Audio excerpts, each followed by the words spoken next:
One of the things that you mentioned, one of the things that's really common when we're dealing with this breakdown of communication or the kind of animosity between these different silos, is the concept of attribution. Everyone is kind of looking at different numbers. Yeah. Nobody really knows where anything comes from. So how have you dealt with that as a new CRO? Yeah, no, that's a great question. I mean, it's kind of like everybody creates their own scoreboard, right? And a lot of it is one, just getting alignment on the top operating KPIs that you want to align across the org, right? And ultimately kind of figuring out, what those need to be, and then really understanding where that data is going to come from. So we don't have multiple disparate systems doing that, and then really kind of aligning that ultimately to the top level KPIs around, revenue growth, doing that as quickly as possible, and doing it as most capitally efficient as possible, which we can kind of talk about all those different metrics. But really the first thing is to get everybody to agree, take labels off of it, right? And this is something I do feel like I've had some success with, is that we immediately were very intentional about removing labels from groups. And I know this is small, but these little things matter, because ultimately we all kind of put our own labels on things, and it just kind of grows into something. Instead of calling it a sales meeting, it's a revenue team meeting. Instead of calling it, a sales team, a marketing team, CS team, we call it, hey, this revenue team or whatever it might be. And so like, even just like the little small thing, like instead of sales op, revenue ops, we've really tried to kind of take labels off of things.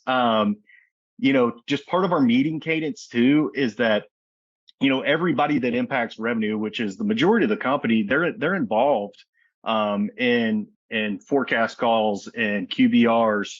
They're open invitations to anything from a marketing meeting. They have input on what events we're doing.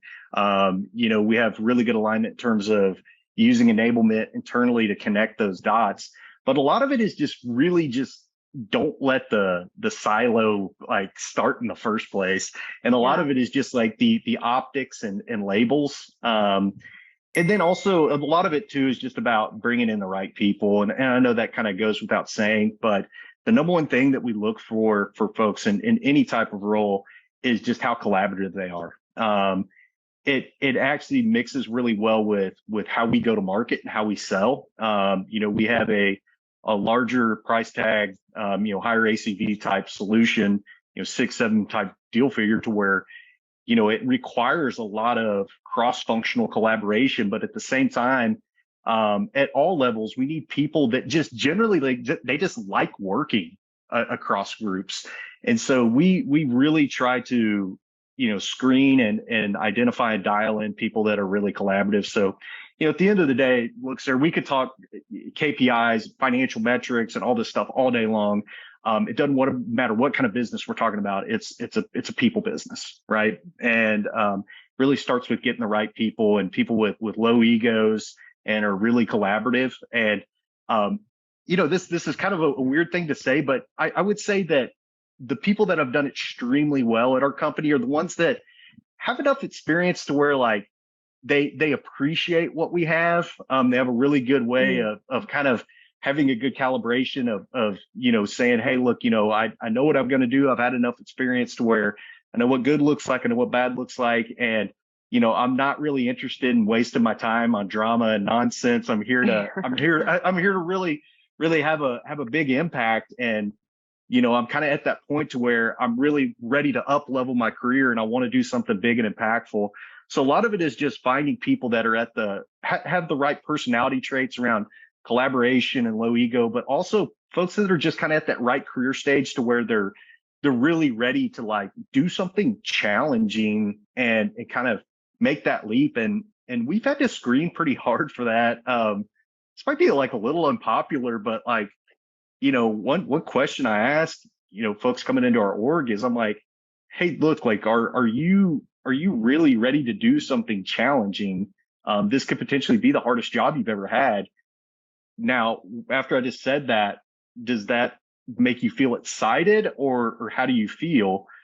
And if they don't tell me that it excites them, like, then it's like, okay, well, if you don't have the energy right now, this might not be for you. And I think that's okay. So, I know that's a really long-winded answer around one, get the, get the right KPIs in place at the highest level. And we have guiding principles around all those things. We take all the labels off in terms of where does it come from too. So outside of just booked ARR, whenever you think about kind of the other inflection points in your funnel, for us, it's leads generated, it's demos passed, it's proof of concepts entered. And those are kind of our heat checks. And we do the reverse funnel math there, build the bottoms up, of course. But whenever we look at that, there is zero measurement about whether that comes from inbound or events or from the BDR team, or whether it's sourced from the field. It doesn't matter. Because the reality is that everybody influences that in a positive way. The reputation we create from the sales experience, the content marketing's creating, people that we're meeting in events, and also, like, I don't want marketing just focused on inbound or events. They influence deals in flight as well. And to take that away from them, to say that you don't like, get credit for that, it's absolutely silly. Because if I could shave, we're enterprise sales, so we're 9-12 months on a sales cycle. If I can shave 90 days off my sales cycle because they're creating better content to show how this is already providing value at other organizations of similar size, that is so material in nature, as opposed to creating one more inbound lead. So that's another big thing, is just take the label off of where it comes from too. It doesn't matter. Kind of diving in one layer deeper too. So me being, a sales leader at heart, I'm big on comp design. And one thing that I feel like has been highly successful is everybody's on a commission plan. And it's a very conservative mix, like it should be, given that it's enterprise, but everybody gets paid the same way the sales team would get paid, to where it's not like, well, hey, there's not a sense of urgency from marketing, or hey, sales just does deals and throws it across the table. Everybody's comped off of our ARR goals. When it comes in, everybody gets bonus then. So everybody's really aligned. And whenever I say everybody, I mean marketing, anybody that supports revenue, so enablement, ops, our sales engineering team, and then obviously quota-carrying salespeople and the BDR team. And the BDR team's not just comp for, producing a sales opportunity at demo pass, which is even beyond, disco and the meeting booked and all that. They're comp for, hey, you found this deal, because I actually want the BD team to continue to influence the deal and go find expansion opportunities. While that 9 to 12 month deal is in flight, they could go find other lines of business to go bring into that deal. If it's going to take 9 to 12 months, we might as well go figure out a way to go add more value and ultimately have a larger opportunity with that customer. And then, we want marketing thinking about, like, not just top of funnel, but ultimately where are we getting slowed down? And that starts with good data and metrics, and saying, okay, where are we getting pinched in the funnel, and how do we create really good content that speaks to what the value of the next step? Like what are you going to get out of this proof of value exercise? Benchmark data, a business case, those things like that, like some examples of those things.